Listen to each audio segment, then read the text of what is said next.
چې کله پیسو ته حاجت که نه ماښام د مونځ نه پس یو د پاسه سل ځله وایي.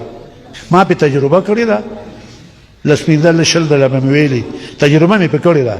تاسو دپاره ښه نو بس دا وایئ، الله به ستاسو جیب نه خالي کوي.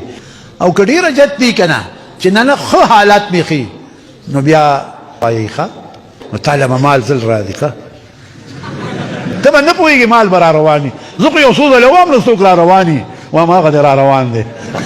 تاسو ته چل خیم وای خدای خواه نه که ځان کلک کوي. ښه ځان کلک کوي. دې کې خو قرآن کې خپله الله وایي، الله وایي ویمددکم باموال، امداد به وکړم د مالونو ستاسو. مال به دله ډېروم. وبنین زامن، زامن به دا خلک زامن ولا استغفار وایه که نه. خوش قسمت تاسو له دې الله تعالی. ګوره پیغمبر تاسو ته دعا کوي، ملائکې تاسو ته دعا کوي، مؤمنان تاسو ته دعا کوي. هغه پرېږده میان کبان تاسو ته دعا کوي، میږي په ځمکه کې تاسو ته دعا کوي، په هوا کې مرغۍ تاسو ته دعا کوي. نو موږ تاسو به څه کوو؟ موږ به علم کې کوشش کوو بس چې الله تعالی راله علم با عمل راکړي. الله تعالی دې زموږ ستاسو استقامت نصیب کړي. او طالبانو تاسو ټول کلیتاب مارغان یې پیسه نه لرئ، نور دغه شان اریان محبت درکې ډېر دی. نو ما دې طالبانو له زه عام یو شی ورکوم، دوام سړی عام شی ته کوي. شوم سړی مې ډېر بد شي، ځکه حدیث کې راځي شوم د الله دشمني، د خلکو هم دشمني، دوزخ ته نږدې شوم مې بد شي. نو موږ سخیان یو، خدا د خلک موږ پېژني. نګوي دی وایي شومان دي، موږ شومان نه یو، خدای مو خوار کا. موږ دومره سخیان یو، موږ خو د علم لنګرې ورکوو پوه شوې، او ورسره د ډوډۍ لنګرې هم ورکوو. خانه خو دی نه پوهېږي، دی وایي دی شومان. نو طالبانو ما کې شوموالی نشته دی، هر عالم کې شوموالی نه ښه. نو تاسو ته یو خبره کوم، بیا به په کار راځي. اوس خو تاسو هم د کرکڼې سرکونه نه پېژنئ، خو وروسته به په کار راځي چې کله پیسو ته حاجت وي که نه انساني ضرورت راشي. ماښام د مونځ نه پس یو د پاسه سل ځله الله صمد وایي، الله صمد الله صمد الله صمد، یو د پاسه سل ځله دا وایي.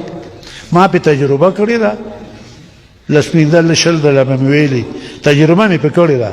تاسو دپاره ښه نو به دا وایئ، الله به ستاسو جیب نه خالي کوي. ګزاره به دې کېږي، ته نور څه کوې؟ ته څه جیزونه اخلې ځان له، خو بس ستا ګزاره کېږي. بس سبق وایه، علم ښیه.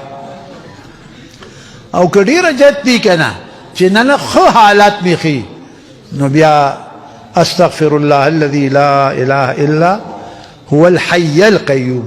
دا زور وایي ښه، طالبان دې زور وایي.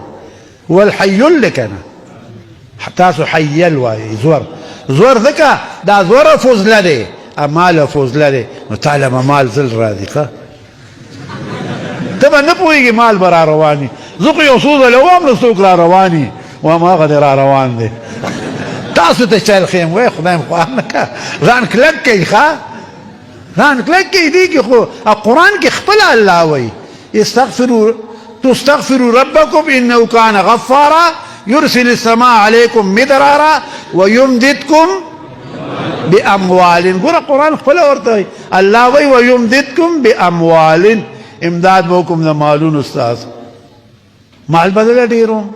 وبنین زامن، زامن به دا خلک زامن ولا استغفار وایه که نه سرکوزیه. وبنین ویجعل لکم جنات، ستاسو باغونه آفت به نه راځي په باغونو فصلونو باندې. ویجعل لکم انهارا، اوبه به نه وچېږي. دا شپږ فایدې دې آیات کې الله وایي. بل آیات کې الله وایي ما کان الله معذبهم وهم یستغفرون. نه دی الله تعالی چې عذابوي دا خلک او دوی استغفار وایي. تو طالبانو دویم استغفار ځان ته روایي. ښه زه خو دغه وایم نو تاسو ته هم اجازت دی وایئ. ډېر عجیبه دغه دي په کې په خپله به پوه شي. ښه